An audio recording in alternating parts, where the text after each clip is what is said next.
Once again welcome back student. आज हम divisibility का लेक्चर नंबर 2 लेकर आए हैं, जिसमें हम डिविजिबिलिटी से रिलेटेड कुछ थ्योरम्स देखेंगे। जैसे कि कल के लेक्चर में हमने डिविजिबिलिटी की डेफिनेशन पढ़ी थी, आज उसको हम थोड़ा और आगे लेकर जाएंगे, उनसे रिलेटेड कुछ थ्योरम्स करेंगे। तो सबसे पहले थ्योरम करते हैं ऑन डिविजिबिलिटी। फर्स्ट थ्योरम क्या कहती है, if A is a divisor. सबसे पहले तो थ्योरम की जो स्टेटमेंट है वो इंपॉर्टेंट काम कर रही है। अगर आपने स्टेटमेंट गलत कर दी तो ऑब्वियस है कि आपका प्रूफ भी गलत आएगा। तो सबसे पहले थ्योरम देखते हैं कि थ्योरम की स्टेटमेंट क्या कह रही है। तो थ्योरम की स्टेटमेंट कहते हैं कि if A is a divisor of C, A is a divisor of if A is a divisor of B, not C, ठीक है, B is a divisor of C, then आपको प्रूव करना है A is a divisor of C. मतलब क्या है, कहते हैं A is a divisor of B. Divisor का मतलब क्या था, ए बी को डिवाइड कर रहा है, सही है, ठीक है। अब और क्या दिया हुआ है, दिया हुआ है कि बी सी का डिवाइजर है, यानी बी सी को डिवाइड कर रहा है, सही है। अब आपको प्रूव क्या करना है, ए बी डिवाइजर होना चाहिए किसका, सी का, यानी आपको प्रूव करना है कि ए डिवाइड्स सी, ठीक है। अब सबसे पहले आप देखो, ए बी से रिलेटेड है, बी सी से रिलेटेड है, आपको प्रूव करना है कि ए सी से रिलेटेड होना चाहिए किसके रिस्पेक्ट में, डिवीजन के रिस्पेक्ट में। यानी आपको प्रूव करना है जो ये डिविजिबिलिटी है ना, दिस इज एट ट्रांजिटिविटी को होल्ड कर रही है, मतलब ट्रांजिटिविटी को होल्ड कर रही है, ये आपको प्रूव करना है, ठीक है। तो जो चीज दी हुई है आप उसका यूज करो, उससे ऑटोमेटिकली प्रूव हो जाएगा। सबसे पहले क्या दिया हुआ है, ए बी को डिवाइड कर रहा है, ए बी को डिवाइड कर रहा है। और डिविजिबिलिटी की डेफिनेशन क्या कहती है, अगर ए बी को डिवाइड करे तो आपको क्या मिलेगा, एक इंटीजर मिलेगा, यानी K1 मिलेगा, सच दैट जो बी है वो A times of that integer हो जाएगा, सही है। अब ये भी तो दिया हुआ है कि बी सी को डिवाइड कर रहा है, बी सी को डिवाइड कर रहा है, यानी यहाँ पर भी डिविजिबिलिटी लगेगी। डिविजिबिलिटी की यहाँ डेफिनेशन कहेगी कि एक और इंटीजर मिलेगा K2 सच दैट जो C है वो किसके बराबर हो जाएगा, B टाइम ऑफ K2 के बराबर हो जाएगा। अब आपको क्या प्रूव करना है, A डिवाइड करना चाहिए C को। A C को कब डिवाइड करेगा, अगर एक इंटीजर मिल जाए such that C is equal to A times of that integer हो जाए। अगर ये इंटीजर मिल गया काम बन जाएगा, ठीक है। सबसे पहले देखो, ये B is equal to A K1 है, C is equal to B K2। अब B की वैल्यू उठा करके आप यहाँ रख दो तो C की वैल्यू कितनी आ जाएगी, this is equal to A time of K1 K2, सही है। इसको हम ऐसे लिख सकते हैं, K1 इंटीजर है, K2 इंटीजर है, प्रोडक्ट ऑफ टू इंटीजर है, यानी आपको एक इंटीजर ऐसा मिल रहा है K1 और K2 such that this integer times of A is equal to क्या है, C। इसका मतलब क्या होगा, डिविजिबिलिटी की डेफिनेशन से A C को डिवाइड कर रहा है। तो थ्योरम क्या कहती थी, अगर A B को करे, B C को करे तो A C को करेगा। जैसे कि हम एग्जांपल देखते हैं, जैसे 2 है 4 को कर रहा है, 4 8 को कर रहा है, तो 2 किसको कर रहा है, 8 को भी तो कर रहा है, ठीक है। अब नेक्स्ट थ्योरम क्या कह रही है, थ्योरम कहती है कि इफ A डिवाइड B, अगर A B को डिवाइड करे एंड B डिवाइड A और B A को डिवाइड करे, तो कहते हैं कि तभी हो सकते हैं या तो A B के बराबर हो या फिर A माइनस B के बराबर हो। मतलब यहाँ न्यूमरेटर का काम A कर रहे, डेनोमिनेटर का काम B कर रहे हैं, और यहाँ उल्टा हो गया, डेनोमिनेटर का काम कौन कर रहा है, B कर रहा है, और न्यूमरेटर का काम कौन कर रहा है, A कर रहा है। कहते हैं कि अगर नंबर आपस में एक दूसरे को डिवाइड कर रहे हैं, वो जब ही हो सकते हैं या तो वो दोनों इक्वल हो या एक दूसरे के क्या हो, नेगेटिव हो। तो जो चीज दी हुई है सबसे पहले आप उसका यूज करो। तो क्या दिया हुआ है, A B को डिवाइड कर रहा है। तो डिविजिबिलिटी की डेफिनेशन क्या कहती है कि एक इंटीजर मिलेगा K1 सच दैट क्या हो जाएगा, B is equal to A time of K1 हो जाएगा, सही है। अब नेक्स्ट क्या कह रहे हैं कि B भी तो A को डिवाइड कर रहे हैं, और डिविजिबिलिटी की डेफिनेशन क्या कहती है कि एक और इंटीजर मिलेगा सच दैट जो a है वो किसके बराबर हो जाएगा, b टाइम ऑफ k2 हो जाएगा। ठीक है, अब आप a की वैल्यू उठा करके ऊपर पुट कर दो या b की वैल्यू उठा करके a के अंदर पुट कर दो, आपकी मर्जी है। तो a is equal to b, b की वैल्यू कितनी है, a k1 k2। अब हम इसको क्या ऐसे लिख सकते हैं, this is equal to 1 equal to k1 k2। क्यों लिख सकते हैं, ये जब ही हो सकता है जब a का इनवर्स एग्जिस्ट करे, मतलब a नॉन जीरो हो, ये जब भी पॉसिबल है a नॉन जीरो हो। तो कहां दिया हुआ है कि a नॉन जीरो है, तो ये इसकी डिविजिबिलिटी की डेफिनेशन में छुपा हुआ है कि a नॉन जीरो है, क्योंकि डिविजिबिलिटी की डेफिनेशन के लिए क्या कहते हैं, जिससे हम डिवाइड करने वाले हैं वो नंबर जो है, वो इंटीजर जो है वो क्या होना चाहिए, नॉन जीरो। तो a नॉन जीरो है तो यानी इसका इनवर्स एग्जिस्ट कर रहा है, इनवर्स एग्जिस्ट कर रहा है, तो यानी आप इससे इस स्टेप पर जा सकते हो। अब k1 कैसा है, इंटीजर है, k2 भी कैसा है, इंटीजर है। दो इंटीजर्स की प्रोडक्ट 1 तभी हो सकती है या तो दोनों +1 के बराबर हो जाए, या फिर दोनों किसके बराबर हो जाए, -1 के बराबर। यानी इससे दो केस अराइज हो सकते हैं, या तो k1 k2 दोनों ही 1 के बराबर हैं, या फिर k1 k2 दोनों ही किसके बराबर हैं, -1 के बराबर हैं। अगर k1 k2 1 हो जाए तो इन दोनों से क्या बन जाएगा, a is equal to b हो जाएगा। अगर k1 k2 -1 हो जाए या -1 हो जाए, -1 हो जाए, तो a और b दूसरे के क्या हो जाएंगे, नेगेटिव। यही हमें प्रूव करना था। ठीक है, अब नेक्स्ट थ्योरम क्या कहती है, नेक्स्ट थ्योरम है, कह रही है कि इफ a डिवाइड्स b, अगर a b को डिवाइड कर रही है, then a divides integral multiple of b। मतलब k क्या है, इंटीजर है, कि कोई भी इंटीजर ले सकते हो आप। ठीक है, सबसे पहले तो ये इंटीजर होना चाहिए, क्यों, जैसे कि 2 है, ठीक है, वो डिवाइड कर रहा है 4 को। मान लो k इंटीजर नहीं है, यानी b की जगह 4 काम कर रहे हैं, सपोज k इंटीजर नहीं है, k की वैल्यू हमने ले ली 1/4, तो b के कितना आ गया, 1 आ गया है। तो 2 जो है वो 1 को डिवाइड नहीं करता है। ठीक है, तो यहाँ क्या होना चाहिए, इंटीजर, मतलब कहते हैं कि अगर a b को डिवाइड करता है तो a b के इंटीग्रल मल्टीपल को भी क्या करेगा, डिवाइड करेगा। ये हमें प्रूव करना है। तो सबसे पहले जो चीज दी हुई है उसका हम यूज करेंगे। तो दिया हुआ है कि a b को डिवाइड कर रहा है, तो डिविजिबिलिटी की डेफिनेशन क्या कहती है कि एक इंटीजर c मिलेगा such that b is equal to क्या हो जाएगा, a times of that integer हो जाएगा। अब हमें क्या प्रूव करना है, a डिवाइड करना चाहिए b के को, और डिविजिबिलिटी की डेफिनेशन से कब ट्रू होगा, जब b के is equal to a time of किसी इंटीजर के बराबर हो जाए। तो यहाँ से ये तो पता चल रहा है कि b को किससे मल्टीप्लाई करेंगे, k से, तो आप यहाँ बोथ साइड मल्टीप्लाई कर दो k से, तो b के इज इक्वल टू कितना हो गया, a c के हो गया। तो a टाइम ऑफ किसका हो गया, c के का हो गया। अब देखते हैं कि क्या c के इंटीजर है। अगर c के इंटीजर है तो डिविजिबिलिटी की डेफिनेशन से a किसको डिवाइड कर देगा, b के को डिवाइड कर देगा। अब c क्या है, इंटीजर है, k दिया हुआ इंटीजर है और प्रोडक्ट ऑफ 2 इंटीजर इंटीजर है, तो डिविजिबिलिटी की डेफिनेशन कहती है अगर आपको इंटीजर मिल जाए सच दैट ये कंडीशन होल्ड हो, तो इसका मतलब a डिवाइड b के। तो यानी अगर 7 14 को डिवाइड कर रहा है तो 7 2 इंटू में 14 को भी डिवाइड करेगा, 3 इंटू 14 4 इंटू 14, तो इसके इंटीग्रल मल्टीपल को भी क्या करेगा, डिवाइड करेगा। अब नेक्स्ट थ्योरम आती है थ्योरम नंबर 4। थ्योरम 4 क्या कहती है, इफ a डिवाइड b, अगर a b को डिवाइड कर रहा है और a divides c, a c को भी डिवाइड कर रहा है, तो कहता है कि a इनके सम को भी डिवाइड करेगा और a इनके डिफरेंस को भी क्या करेगा, डिवाइड करेगा। सही है, तो कहता है कि अगर a जो है ना 2 नंबर्स को डिवाइड कर रहा है तो उन दोनों नंबर्स के सम को भी डिवाइड करेगा और साथ के साथ उन दोनों नंबर्स के डिफरेंस को भी डिवाइड करेगा।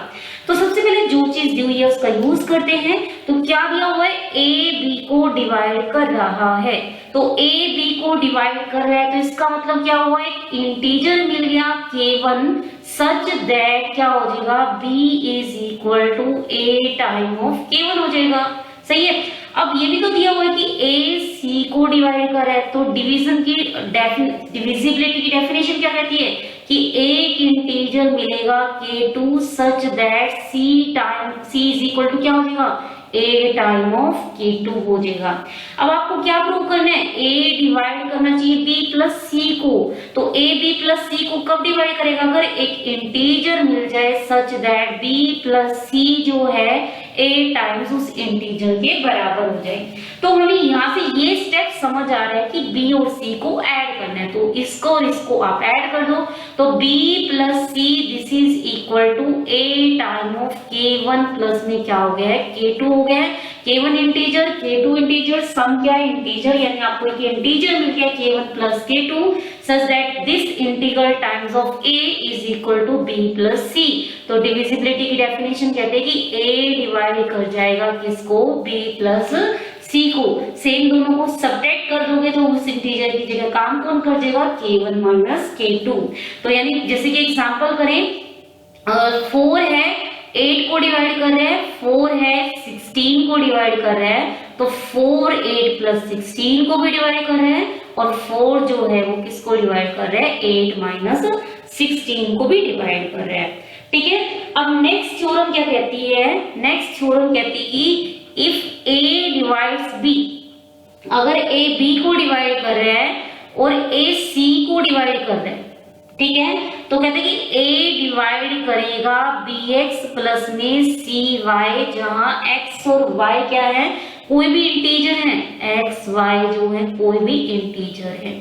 ठीक है, अब आप इसको कैसे प्रूव करोगे, अब a b को डिवाइड कर रहा है, सही है। अभी हमने प्रूव किया था अगर a b को डिवाइड कर रहा है तो a b के इंटीग्रल मल्टीपल को भी डिवाइड करेगा, यानी a bx को डिवाइड करेगा। अब a c को डिवाइड कर रहा है तो a c के इंटीग्रल मल्टीपल को भी डिवाइड करेगा। अभी अभी प्रूव किया था a b को करे a c को करे तो दोनों के सम को भी डिवाइड करेगा। इसका मतलब a डिवाइड कर गया है bx प्लस में cy को। तो ये थी हमारी थ्योरम। अब नेक्स्ट है, नेक्स्ट थ्योरम क्या कहती है, if a divides b, next theorem है if a divides b and b is non zero. दो कंडीशन दे दी, a b को डिवाइड करे प्लस b क्या है, नॉन जीरो। तो कहते हैं कि क्या प्रूव करना है, then mod a is less than equal to mod b। तो क्या भी होगा, a b को डिवाइड कर रहे हैं और b क्या है, नॉन जीरो है, तो कहते हैं कि mod a is less than equal to mod b होगा। सबसे पहले a b को डिवाइड कर रहे हैं, डिविजिबिलिटी की डेफिनेशन कहते हैं कि a जो है वो नॉन जीरो होना चाहिए, b पर कोई फर्क नहीं, b जीरो भी हो सकता है और b नॉन जीरो भी हो सकता है, लेकिन यहाँ कंडीशन क्या दे दी है, b नॉन जीरो है, यानी इसका भी कहीं ना कहीं यूज है। मान लो b नॉन जीरो ना होता तो क्या होता, अगर b जीरो हो जाता है, ठीक है, b अगर जीरो होता और a b को डिवाइड कर रहे हैं, ठीक है, तो जो मोड a है, मोड है वो तो जीरो हो नहीं सकता। क्यों, क्योंकि डिविजिबिलिटी की डेफिनेशन कहती है कि a को नॉन जीरो होना पड़ेगा, इसका मतलब मोड a जीरो नहीं हो सकता, यानी मोड a की मिनिमम वैल्यू 1 हो सकती है। ठीक है, या तो इसकी वैल्यू 1 होगी या 1 से क्या होगी, ज्यादा होगी। इन केस ऑफ इंटीजर्स में हम बात कर रहे हैं, तो ये हो गया। ठीक है, अब जो मोड ऑफ b है, b तो जीरो है, तो b का मोड कितना हो गया, जीरो। तो क्या mod a great less than equal to mod b होगा, इसका मतलब mod a less than equal to कितना होना चाहिए, जीरो होना चाहिए। लेस देन इक्वल नेगेटिव तो हो नहीं सकता मोड, तो इसका मतलब a का मोड ही जीरो होना चाहिए। a का मोड जीरो होने का मतलब a जीरो होना चाहिए, जबकि a कैसा है, नॉन जीरो है, यानी यहाँ अगर b जीरो हो गया तो इस इनइक्वालिटी का कोई मतलब ही नहीं रहेगा। इसलिए क्या हो गया, कंडीशन दे दी गई है कि b क्या होना चाहिए, नॉन जीरो। ठीक है, अब हम यूज करते हैं, दिया क्या हुआ है, a b को डिवाइड करें, ये तो समझ आ गया कि b नॉन जीरो क्यों है। a b को डिवाइड कर रहा है, इसका मतलब क्या होगा, डिविजिबिलिटी की डेफिनेशन कहते हैं कि इंटीजर मिल जाएगा c सच दैट क्या हो जाएगा, b is equal to a times of c हो जाएगा। अब बात चल रही है किसकी, मोड की, एब्सोल्यूट वैल्यू की। तो यानी इतना समझ आ रहा है कि आपको बोथ साइड एब्सोल्यूट वैल्यू लेनी है, यानी mod b is equal to mod of ac और प्रोडक्ट का मोड यानी मोड की प्रोडक्ट हो गया, सही। अब c भी क्या होगा, नॉन जीरो। क्यों, क्योंकि अगर c जीरो जीरो हो जाए, सी अगर जीरो हो जाएगा तो बी क्या हो जाएगा, जीरो हो जाएगा। लेकिन कंडीशन क्या दी हुई है कि जो बी है वो नॉन जीरो है, सी नॉन जीरो है, तो यानी मोड सी मिनिमम वैल्यू हो सकती थी जीरो, जो कि है नहीं, तो इसलिए मिनिमम वैल्यू कितनी बची इसकी, 1 बची है, यानी या तो ये 1 होगा या 1 से क्या बड़ा, या तो 1 से क्या होगा बड़ा। अब mod C greater than equal to 1 होगा, बोथ साइड मोड ए से मल्टीप्लाई कर दो, पॉजिटिव नंबर से मल्टीप्लाई करें और इनइक्वालिटी चेंज नहीं होगी। अब ये किसके बराबर है, मोड बी के, यानी mod B this is greater than equal to mod A, यानी क्या हो गया, mod A is less than equal to mod B. इसका मतलब क्या है, जो डेनोमिनेटर है, डेनोमिनेटर का मोड हमेशा लेस देन इक्वल टू होगा किससे, न्यूमरेटर के मोड से। कंडीशन क्या है, न्यूमरेटर नॉन जीरो होना चाहिए और ए बी को जहां पर डिवाइड कर रहा है, ठीक है। अब नेक्स्ट थ्योरम है थ्योरम 7। नेक्स्ट थ्योरम क्या कहती है, if A divides B, A B को डिवाइड करे and B is less than A, और बी ए से छोटा, ठीक है,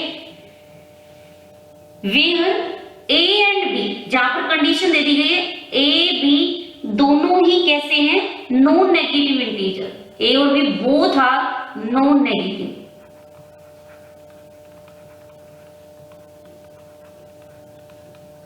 ठीक है। और कहते हैं कि देन आपको प्रूव करना है B is equal to zero होना चाहिए। मतलब क्या, ए बी को डिवाइड कर रहा है, बी ए से छोटा है, मतलब एक नंबर इंटीजर, एक इंटीजर अपने से छोटे इंटीजर को डिवाइड कर रहा है, जहां पर ये दोनों इंटीजर कैसे, नॉन नेगेटिव, मतलब नेगेटिव नहीं हो सकते, या तो ये जीरो होंगे या फिर क्या होंगे, पॉजिटिव। अब ए तो जीरो होने से रहा, क्योंकि ए बी को डिवाइड करा, और डिविजिबिलिटी की डेफिनेशन कहती है ए क्या होगा, नॉन जीरो, ठीक है। तो कहते हैं कि अगर एक नंबर अपने छोटे इंटीजर से डिविजिबल है तो वो तभी होगा जब वो छोटा नंबर जो है वो क्या हो जाए, जीरो हो जाए, क्योंकि 5 है वो जीरो को डिवाइड करे, जीरो जो है अपने से, मतलब जीरो जो है हर एक पॉजिटिव नंबर से क्या है, डिविजिबल, अपने से बड़े से भी डिविजिबल है, अपने से छोटे से भी डिविजिबल है। अब आपको ये प्रूव करना है, प्रूव कैसे करोगे, जो चीज दी हुई है उसका यूज करते हैं। तो दिया क्या हुआ है, ए बी को डिवाइड कर रहा है, ठीक है। अब हमें क्या प्रूव करना है, बी जीरो होना चाहिए, बी जीरो होना चाहिए, हमने उल्टा मान लिया कि बी जीरो नहीं है, ठीक है, बी जीरो नहीं है, ए बी को डिवाइड कर रहा है। अब ये भी थ्योरम देखिए, अगर ए बी को डिवाइड करे, बी नॉन जीरो हो, तो क्या होता है, mod A is less than equal to mod of B हो जाएगा, सही है। अब कंडीशन क्या देगी, ए बी दोनों ही कैसे हैं, नॉन नेगेटिव। अगर ये नॉन नेगेटिव है, इसका मतलब मोड ऑफ ए जो है वो ए के बराबर आएगा, क्योंकि ए नेगेटिव तो है ही नहीं, तो यानी ए की वैल्यू या तो जीरो है, जीरो भी नहीं है यहां से, ठीक है। तो ए क्या है, पॉजिटिव है, ए पॉजिटिव है तो इसका मोड इसी के बराबर आएगा, सही है। अब मोड बी भी किसके बराबर आएगा, बी के बराबर आएगा, क्योंकि बी जीरो नहीं ले रहे, या तो जीरो हो सकता था, ठीक है, तब भी मोड बी बी के बराबर हो जाता, कोई दिक्कत नहीं होती। बी नेगेटिव है नहीं, यानी बी पॉजिटिव है, तो पॉजिटिव है तो इसका मोड इसी के बराबर आ गया, तो इसको हम लिख सकते हैं A is less than equal to B. मतलब क्या कह रहा है, ये कह रहा है कि जो बी के, मतलब ए जो है बी के लेफ्ट में आना चाहिए, ठीक है, A less than equal to B का मीनिंग यही हुआ कि बी ए के लेफ्ट में आना चाहिए या फिर बी के बराबर ही होना चाहिए। जबकि क्या कह रहा है, ए तो बी से बड़ा है, यानी ए बी के राइट में है, इवन बी के बराबर भी नहीं है, तो ये तो कहते हैं कि लेफ्ट में रहो या फिर इक्वल हो, लेकिन दिया क्या हुआ है कि ए ना तो इक्वल हो सकता, ना ही इसके लेफ्ट में रह सकता, उसको तो राइट में रहना है बी के। तो यानी आप जो चीज मान के चल रहे थे वो गलत मान के चल रहे थे। तो क्या मान के चल रहे थे कि बी नॉन जीरो है, इसका मतलब एक ही पॉसिबिलिटी बची, क्या, कि बी को क्या होना पड़ेगा, जीरो। तो थ्योरम क्या कहती है, अगर ए बी को डिवाइड करे, बी ए से छोटा हो, जहां ए बी दोनों ही नॉन नेगेटिव हो, तो बी को क्या होना पड़ेगा, जीरो, ठीक है। नेक्स्ट थ्योरम हम प्रूव करते हैं, NCR this is an integer. Permutation सुनी हुई है, ठीक है, सॉरी कॉम्बिनेशन सुनी हुई है, तो NCR आपको क्या प्रूव करना है, इंटीजर है, सबसे पहले तो जो कॉम्बिनेशन है वो आप पॉजिटिव मतलब नेचुरल नंबर्स का ही निकालते हो, ठीक है, नेगेटिव का नहीं निकालते हो। तो r जो है, r की मिनिमम वैल्यू 0 हो सकती है और मैक्सिमम वैल्यू कितनी हो सकती है, n जो है वो क्या है, एक नेचुरल नंबर है। अब नेचुरल नंबर के लिए हम कौन सा मेथड यूज कर सकते हैं, प्रिंसिपल ऑफ मैथमेटिकल इंडक्शन। आपको क्या प्रूव करना है, एनसीआर इंटीजर होगा, जैसे कि मान लो 4c3 है वो हमेशा इंटीजर होगा, सोल्व करके देख सकते हो।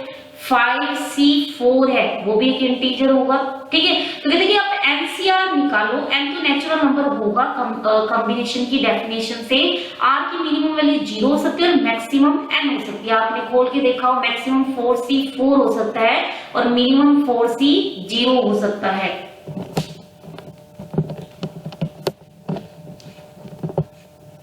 ठीक है, तो कहते हैं कि एनसीआर एक इंटीजर होगा, ये प्रूव करना है। तो n एक नेचुरल नंबर है और नेचुरल नंबर पर हम क्या लगा सकते हैं, principle of mathematical induction, that is PMI, ठीक है, ये यूज कर सकते हैं।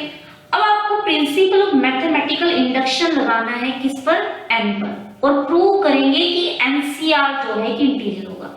तो प्रिंसिपल ऑफ मैथमेटिकल से कैसे करते हैं, n इज इक्वल टू 1 के लिए प्रूव कर दो, n के लिए ट्रू मान लो, n प्लस 1 के लिए प्रूव कर दो, या n माइनस 1 के लिए ट्रू मान लो और n के लिए प्रूव कर दो। तो सबसे पहले n अगर 1 है, n 1 है तो r जो है दो वैल्यू हो सकती है, या तो r की वैल्यू 0 होगी या r की वैल्यू कितनी हो सकती है, 1। यानी एनसीआर या तो क्या बनेगा 1c0 या फिर क्या बनेगा 1c1 बनेगा। 1c0 हमें पता है दिस इज इक्वल टू 1 और 1c1 भी पता है ये क्या है 1, और 1 जो है वो क्या है, इंटीजर है। तो यानी 1 के लिए तो ये क्या बन रहा है, इंटीजर है, यानी 1 के लिए रिजल्ट क्या कर रहे हैं, होल्ड कर रहे हैं, ठीक है। अब मान लो कि n-1 के लिए रिजल्ट होल्ड कर रहे हैं, यानी n-1 CR this is an integer, ठीक है। इस केस में r की मिनिमम वैल्यू 0 और मैक्सिमम वैल्यू कितनी हो सकती है, n-1। अब हमें क्या प्रूव करना है, NCR भी एक इंटीजर होगा, लेकिन इस केस में r की मिनिमम वैल्यू 0 और मैक्सिमम वैल्यू कितनी होगी, n। इसके हम दो हिस्से कर देते हैं। पहला हिस्सा हमने काम कर लिया, अगर r n ही हो जाए, सपोज r n के बराबर है, अगर r n के बराबर है तो ये क्या बन जाएगा, NCN बन जाएगा, और NCN कितना है, 1 है, जो कि क्या है, इंटीजर है। यानी अगर r n के बराबर है तो ना तो हमें किसी का यूज करना, मतलब प्रूफ की खत्म ही हो जाएगा हमारे पास, ठीक है। तो ऑब्वियस है।